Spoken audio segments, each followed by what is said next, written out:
Hello everyone, welcome back to our channel. Let's discuss the next topic, that is saturated aliphatic hydrocarbons, in which the first concept is alkanes or paraffins. మనందరికీ తెలుసు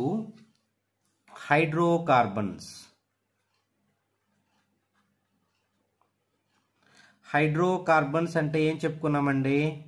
The compounds which contains only carbon and hydrogen అని చెప్పుకున్నాం కదా. ఏ కంపౌండ్స్లో అయితే carbon hydrogens మాత్రమే ఉంటాయో అవి మాత్రమే ఆర్గానిక్ కంపౌండ్స్ అని ఇనీషియల్ క్లాసిఫికేషన్లో మనం డిస్కస్ చేసుకున్నాం. సో ఇటువంటి హైడ్రోకార్బన్స్లో మనకు ఉండేటటువంటి చైన్స్ ఏంటంటే కార్బన్ చైన్ ఉంటుంది, అటాచ్డ్లో వాటి యొక్క వ్యాలెన్సీ సాటిస్ఫై చేయడానికి ఏముంటుంది, నంబర్ ఆఫ్ హైడ్రోజన్స్ అనేవి ఉంటాయి. ఓకే, సో ఇటువంటి హైడ్రోకార్బన్స్లో మనకి కార్బన్ కార్బన్ సింగిల్ బాండ్ ఉండొచ్చు, లేదంటే కార్బన్ కార్బన్ డబుల్ బాండ్ ఉండొచ్చు, లేదంటే కార్బన్ కార్బన్ ట్రిపుల్ బాండ్ అనేది ఉండొచ్చు. So carbon carbon double bond ఉంటే అకార్డింగ్లీ వాటి యొక్క వ్యాలెన్సీ అనేది సాటిస్ఫై అయి ఉంటుంది. అయితే ఏవైతే మనకి హైడ్రోకార్బన్స్ ఉన్నాయో అందులో only carbon carbon and carbon hydrogen single bonds ఉంటాయో వాటిని ఏమంటారు? Saturated aliphatic hydrocarbons. వాటిని ఏమంటున్నాడు? Alkanes or paraffins. దేనిలో అయితే కార్బన్ కార్బన్ డబుల్ బాండ్స్ ఉంటాయో వాటిని ఏమంటారు? ఆల్కీన్స్. ఎందులో అయితే మనకి కార్బన్ కార్బన్ ట్రిపుల్ బాండ్ ఉంటుందో వాటిని ఏమంటారు? ఆల్కైన్స్.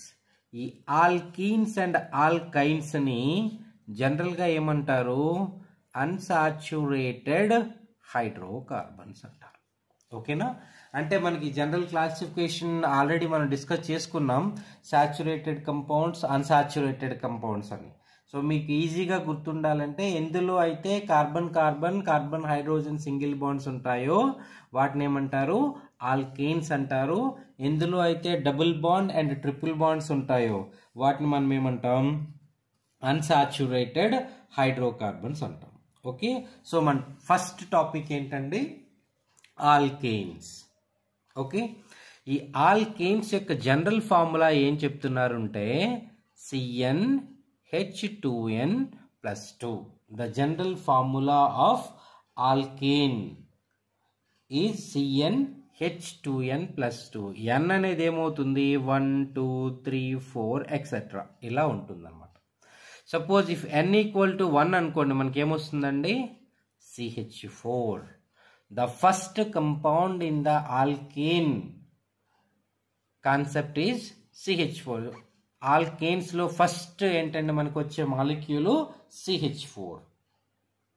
ఓకే, n = 2 అయితే C2H6, n = 3 అయితే C3H8, n = 4 అయితే C4H10, n = 5 అయితే C5H12, C6H14, C7H16, C8H18, C9H20, C10H22, C11H24. ఈ విధంగా మనకి ఏంటండి ఈ కంపౌండ్ యొక్క సిరీస్ అనేది ఉంటుందన్నమాట. ఓకే, అయితే వీటి యొక్క జనరల్ నేమ్ ఏం చెప్పామంటే మనం? ఆల్కేన్. ఏన్ అంటే అర్థం ఏంటి? కంపౌండ్స్లో only carbon carbon single bonds అనేవి ఉంటాయన్నమాట. సో ఒక్క కార్బన్ ఉంటే మీట్, కాబట్టి మీథేన్. 2 కార్బన్స్ ఉంటే ఈథ్, ఈథేన్. 3 కార్బన్స్ ఉంటే ప్రోప్, ప్రోపేన్. 4 కార్బన్స్ ఉంటే బ్యూట్, బ్యూటేన్. 5 కార్బన్స్ ఉంటే పెంటేన్. అంటే ఇప్పుడు ఏంటి, ఆల్కేన్ అన్నామంటే name of the compound ending with ANE. మనకి కంపౌండ్ యొక్క నేమ్ అనేది దేంతో లాస్ట్లో ఉంటుందంటే ఏఎన్ఈ, ఏన్తో ఉంటుంది. సో 6 ఉంటే హెగ్జేన్, హెగ్జ్ ప్లస్ ఏన్. 7 అంటే హెప్టేన్. 8 ఉంటే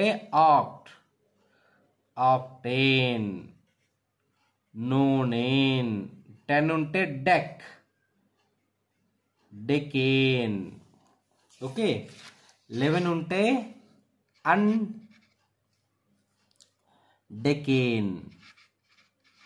10 + 1 కదా, అన్డెకేన్. 12 ఉంటే డోడెకేన్. ఆ విధంగా మనకి ఏంటంటే నామన్క్లేచర్ అనేది మనకి ఆల్కేన్స్లో ఉంటుందన్నమాట. ఓకే. సో వీటిని ఆల్కేన్స్కి ఇంకో పేరు ఏం చెప్తున్నాడండి, పారాఫిన్స్ అని చెప్తున్నారు. ఎందువల్ల చెప్తున్నారంటే లాటిన్ లాంగ్వేజ్లో పారం అంటే లిటిల్, LITTLE, లిటిల్. ఎఫిన్స్ అంటే ఎఫినిటీ. అంటే పారాఫిన్ అంటే ఏంటి, లిటిల్ ఎఫినిటీ కలిగి ఉండే కంపౌండ్స్. అంటే ఈ కంపౌండ్స్ యొక్క రియాక్టివిటీ ఎలా ఉంటుందంట, చాలా తక్కువగా ఉంటుందన్నమాట. Little reactive towards the different reagents. కాబట్టి వీటిని ఏం చెప్తున్నాడు, పారాఫిన్స్ అని కూడా మనం ఆల్కేన్స్ని చెప్పొచ్చు అన్నమాట. మనం ఆల్రెడీ 3rd వీడియోలో డిస్కస్ చేసుకున్నాం IUPAC నామన్క్లేచర్ ఆఫ్ ఆర్గానిక్ కంపౌండ్స్. చాలా క్లియర్గా మనం డిస్కస్ చేసాం IUPAC నామన్క్లేచర్ని. అందుకే మళ్ళీ మనం ఇక్కడ ఏంటంటే IUPAC నామన్క్లేచర్ని డిస్కస్ చేయట్లేదు. కాకపోతే మీ అందరికీ కూడా రిమెంబరెన్స్ చేయటం కోసం ఒక్కసారి జనరల్గా చెప్తున్నా.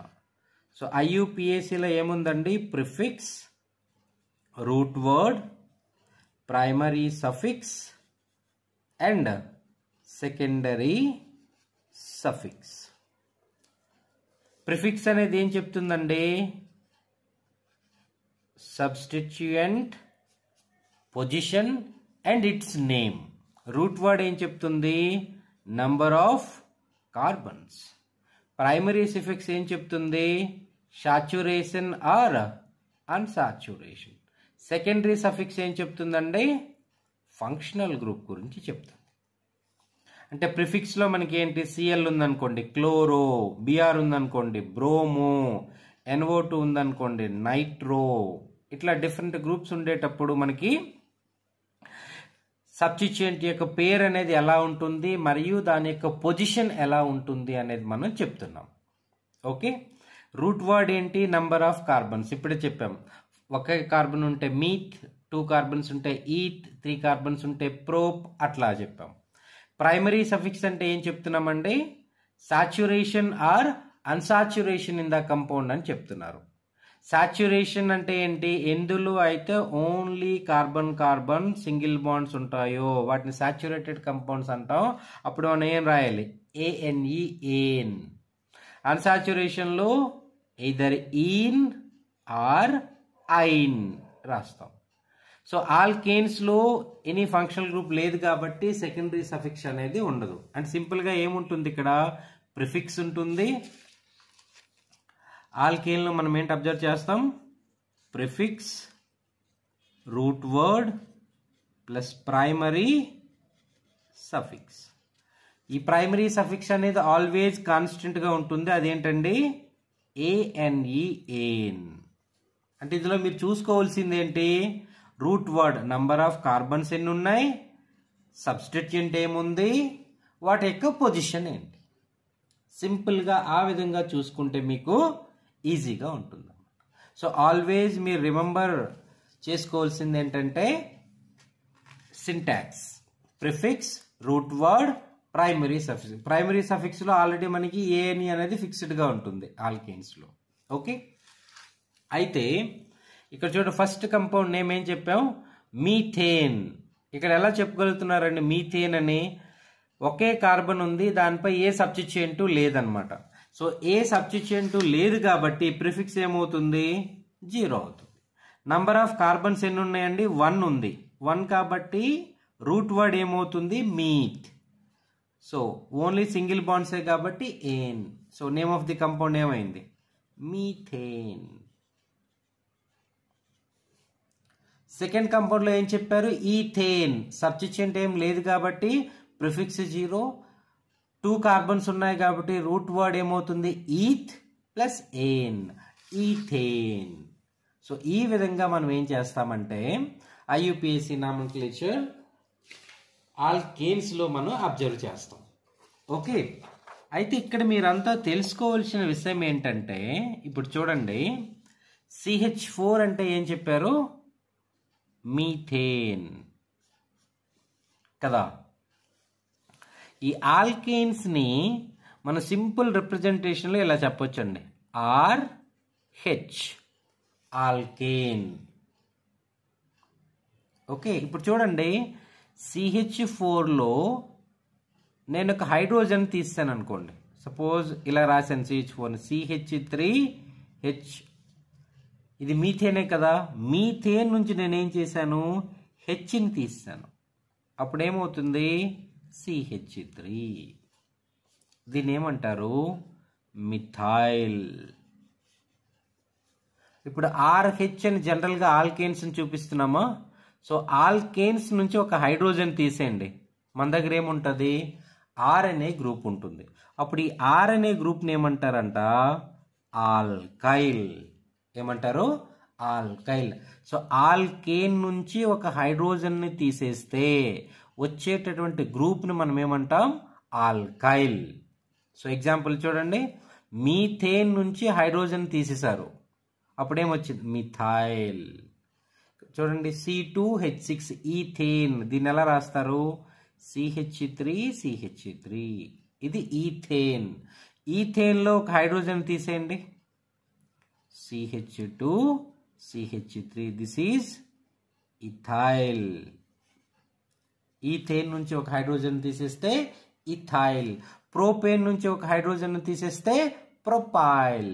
సో ఈ విధంగా వచ్చే గ్రూప్స్ మనం ఏమంటారు? సబ్స్టిట్యూయెంట్స్గా ఇవి ఉపయోగపడతాయండి. కార్బన్ చైన్ పైన మనకి ఈ గ్రూప్స్ అనేవి ఉండేటట్టయితే మనం ఏమంటాం?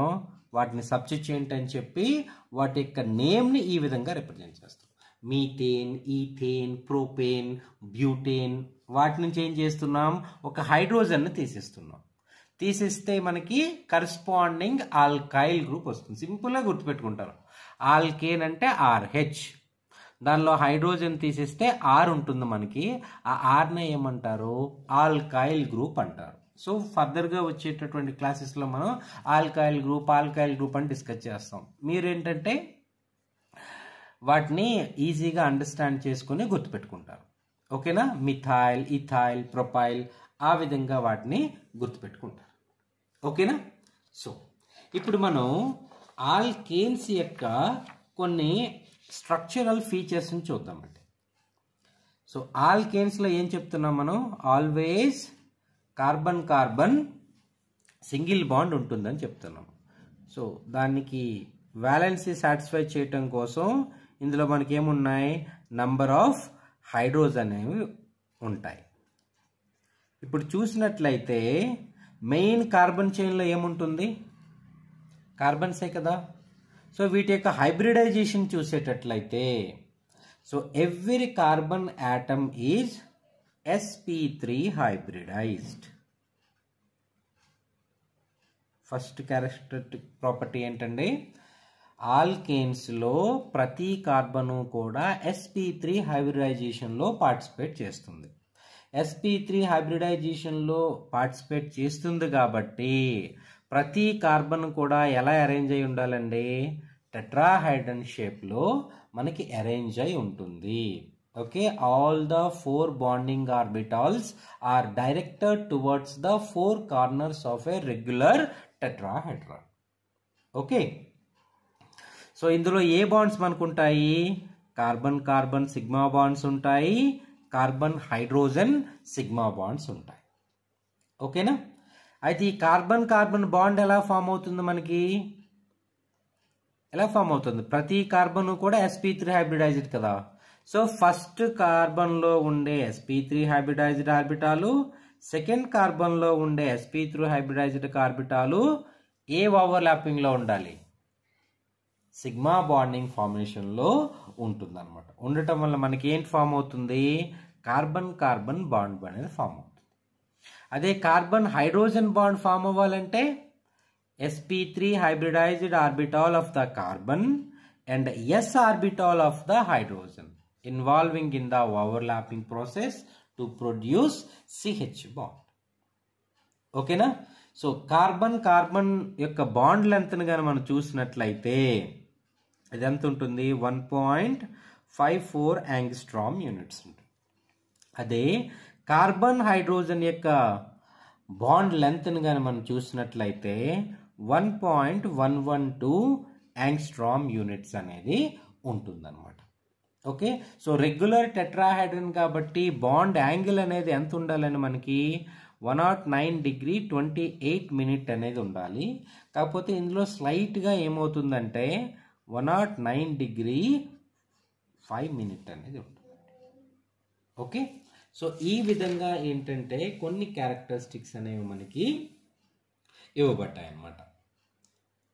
అయితే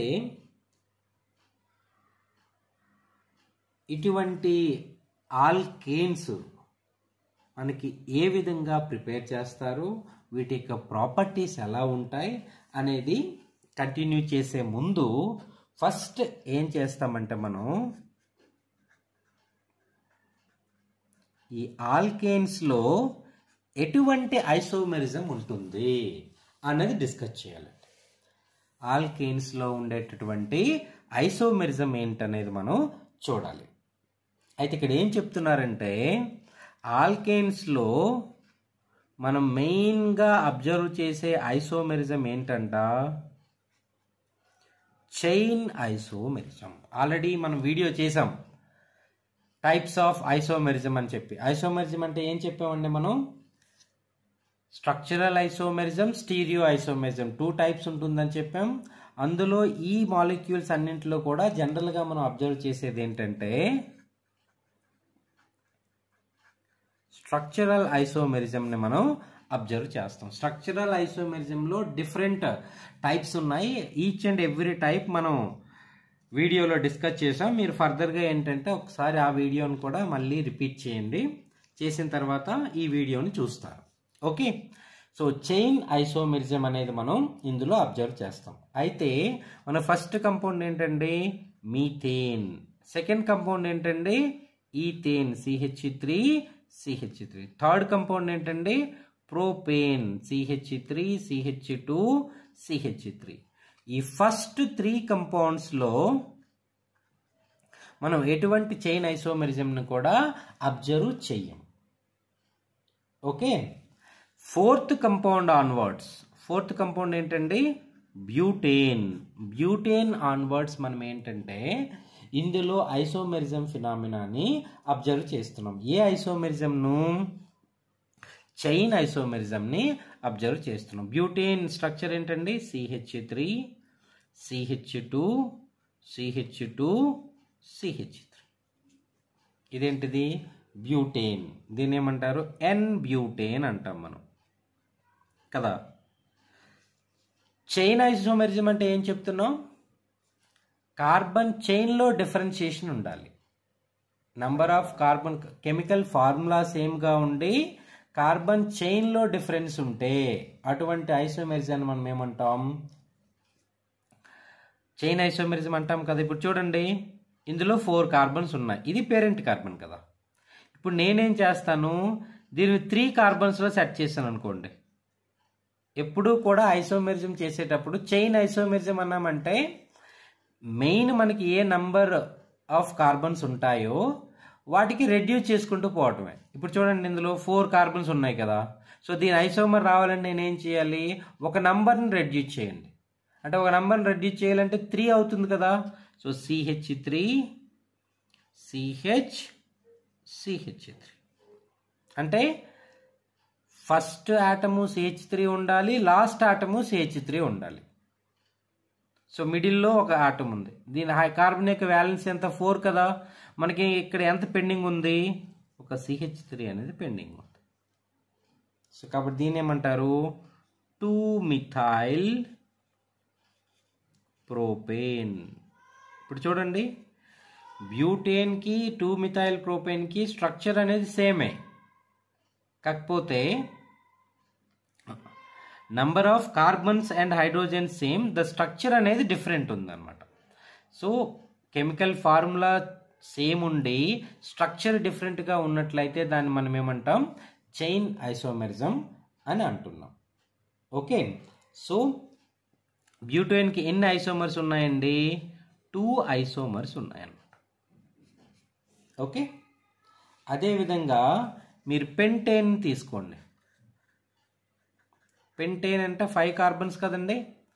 ఎలా రిప్రజెంట్ చేస్తున్నారు, CH3 CH2 CH2 CH2 CH3 1 2 3 4 5 ఉంది కాబట్టి దాన్ని ఏమంటాం, పెంట్ ప్లస్ ఏన్, పెంటేన్. సో N పెంటేన్ ఉంది. ఇప్పుడు వీటికి ఐసోమర్స్ రాయమని మనకి ఎక్కువగా ఎగ్జామినేషన్స్ అడుగుతుంటారు అనమాట. N పెంటేన్, హెక్సేన్, హెప్టేన్ అట్లా. మీరేంటంటే ఈ ఐసోమర్స్ని రాసేటప్పుడు సింపుల్గా బ్లైండ్గా గుర్తుపెట్టుకోండి. ఫస్ట్ N పెంటేన్ రాస్తారు కదా, 1 2 3 4 5 కార్బన్స్ ఉన్నాయి కదా. నెక్స్ట్ ఐసోమర్ రాయాలంటే మీకు ఏం చేయమని చెప్పాను, ఒక కార్బన్ని రెడ్యూస్ చేయండి.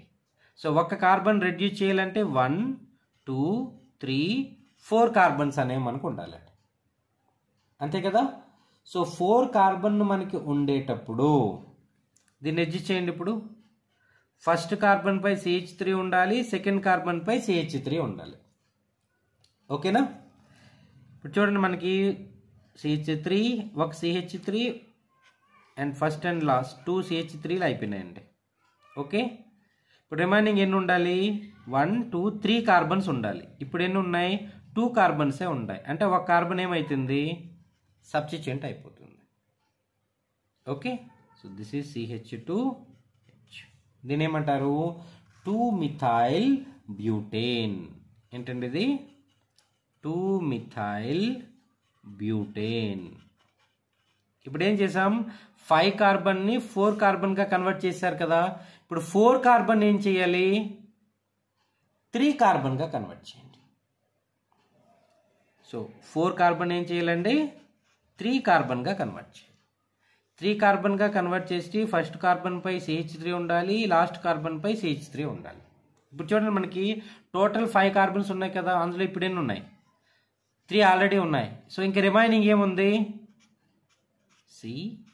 ఎన్ని హైడ్రోజన్స్ ఇంక పెండింగ్ ఉన్నాయి, CH3. ఈ విధంగా సింపుల్గా మీరు ఏంటంటే అండర్స్టాండ్ చేసుకుంటారు. ఇప్పుడు దీని పేరు ఏమవుతుందండి, 2,2 డైమిథైల్ ప్రోపేన్. ఏంటి అబ్జర్వ్ చేశారు, 5 ఉంటే పెంటేన్, ఒకటి తగ్గించారు కాబట్టి బ్యూటేన్, ఇక్కడ 2 తగ్గించారు కాబట్టి ప్రోపేన్. దానిపై రిమైనింగ్ కార్బన్స్ ఎట్లా అయిపోయినాయి, యాజ్ ఏ సబ్స్టిట్యూయెంట్గా అయిపోయినాయి. సో ఈ విధంగా మీరు ఏం చేస్తారంటే ఈజీగా నంబర్ ఆఫ్ చైన్ ఐసోమర్స్ అనేవి మీరు అబ్జర్వ్ చేస్తారు. ఓకేనా. సో ప్రతి ఒక్కరూ కూడా ఏం చేయాలంటే ఇవి గుర్తుపెట్టుకుంటారు. ఓకే, అయితే మీకు అండర్స్టాండ్ చేసుకోవటం కోసం కొన్ని ఎగ్జాంపుల్ చెప్తున్నాను నేను. ఇప్పుడు మనం ఏంటి, పెంటేన్కి ఎన్ని వచ్చాయని చెప్పామండి, 3 ఐసోమర్స్. అయితే అందరూ ప్రతిసారి గుర్తుపెట్టుకోలేరు కాబట్టి కొన్నింటికి నేను డైరెక్ట్గా చెప్తున్నాను, మీరు సింపుల్గా గుర్తుపెట్టుకోండి. హెక్సేన్కి ఎన్ని ఐసోమర్స్ ఉంటాయంట, 5 ఐసోమర్స్ ఉంటాయండి. హెప్టేన్కి 9 ఐసోమర్స్ ఉంటాయండి. ఆక్టేన్కి 18 ఐసోమర్స్ ఉంటాయండి. ఓకే, సో జనరల్గా ఇవి మీరు గుర్తుపెట్టుకుంటారు. సో ఈ విధంగా మనం ఏంటంటే ఆల్కేన్స్లో చైన్ ఐసోమెరిజంని అబ్జర్వ్ చేస్తాం. ఓకే, నెక్స్ట్ ఇప్పుడు ఈ ఆల్కేన్స్ ఏవైతే ఉన్నాయో వాటికి సోర్స్ అనేది ఏంటుందా అన్నది చూద్దామండి. So natural sources. జనరల్గా ప్రతి కంపౌండ్స్కి కూడా న్యాచురల్, ఆర్టిఫిషియల్. ఆర్టిఫిషియల్ అంటే ఏంటంటే ల్యాబొరేటరీలో సింథసైజ్ చేయటం. న్యాచురల్ అంటే ఏంటంటే నేచర్ నుంచి మనం అప్టైన్ చేయటం. సో న్యాచురల్ సోర్సెస్ అనేవి 2 టైప్స్ అండి ఆల్కేన్స్కి. The first one is petroleum. The second one is natural gas. మనకి ఆల్కేన్స్కి ఏంటంటే 2 టైప్స్ ఆఫ్ సోర్సెస్ అనేవి ఉన్నాయి. అయితే పెట్రోలియం అనేది తీసుకుంటున్నట్లయితే ఇందులో ఏముంటాయి? లిక్విడ్ హైడ్రోకార్బన్స్ ఉంటాయి పెట్రోలియం. ఓకే. న్యాచురల్ గ్యాస్ అంటే ఏంటండి? గ్యాస్ అన్నమాట. ఓకే. అయితే మనకి ఏం చెప్తున్నారంటే ఈ పెట్రోలియం అనేది ఆల్కేన్స్కి మెయిన్ సోర్స్ అంటండి. ఇందులో ఏదైతే ఈ లిక్విడ్ హైడ్రోకార్బన్ అంటున్నారో అప్ టు 40 కార్బన్స్ ఉండేటటువంటి కంపౌండ్స్ అనేవి ఈ పెట్రోలియం ప్రొడక్ట్స్లో మనం ఐడెంటిఫై చేస్తున్నాం. ఓకే. న్యాచురల్ గ్యాస్ అనేది ఏంటి? లోవర్ ఆల్కేన్స్ అనేవి ఇందులో ఉంటాయండి. అరౌండ్ 80% అనేది మీథేన్ ఉంటుంది మనకి. 10% అనేది ఈథేన్ ఉంటుంది. లాస్ట్ 10% అనేది మిక్చర్ ఆఫ్ ఆల్కేన్స్ అనేవి ఉంటాయండి. ఇదేంటంటే మీరు చాలా క్లియర్గా అండర్స్టాండ్ చేసుకోవాలి. న్యాచురల్ గ్యాస్లో అయితే లోవర్ ఆల్కేన్స్ ఉంటాయి. పెట్రోలియంలో అయితే హయ్యర్ ఆల్కేన్స్ ఉంటాయి. హయ్యర్ ఆల్కేన్స్ అప్ టు ఎన్ని కార్బన్స్ ఉండేటటువంటి కార్బన్ చైన్ కలిగి ఉండే మాలిక్యూల్స్ ఉంటాయంట? అప్ టు 40 కార్బన్ ఆటమ్స్ ఉండేటటువంటి మాలిక్యూల్స్ అనేవి మనకి ఉంటాయండి. సో ఈ విధంగా మీరు ఏంటంటే న్యాచురల్ సోర్సెస్ని గుర్తుపెట్టుకుంటారు. So petroleum sources and natural gas. ఓకేనా? వీటి యొక్క క్లియర్ కట్ ఇన్ఫర్మేషన్ పెట్రోలియం గురించి ఈ మనకి ఆల్కేన్ చాప్టర్ యొక్క లాస్ట్లో మనం డిస్కస్ చేద్దాం. ఓకే. ఇదండి మనకి ఆల్కేన్స్లో జనరల్ ఇంట్రడక్షన్. ఓకేనా? నెక్స్ట్ వీడియోలో మనం ఏంటి డిస్కస్ చేద్దామంటే general methods of preparation of alkanes. ఆల్కేన్స్ని మనం ఏ విధంగా ప్రిపేర్ చేస్తాం అన్నటువంటి టాపిక్ని డిస్కస్ చేద్దాం. ఓకే.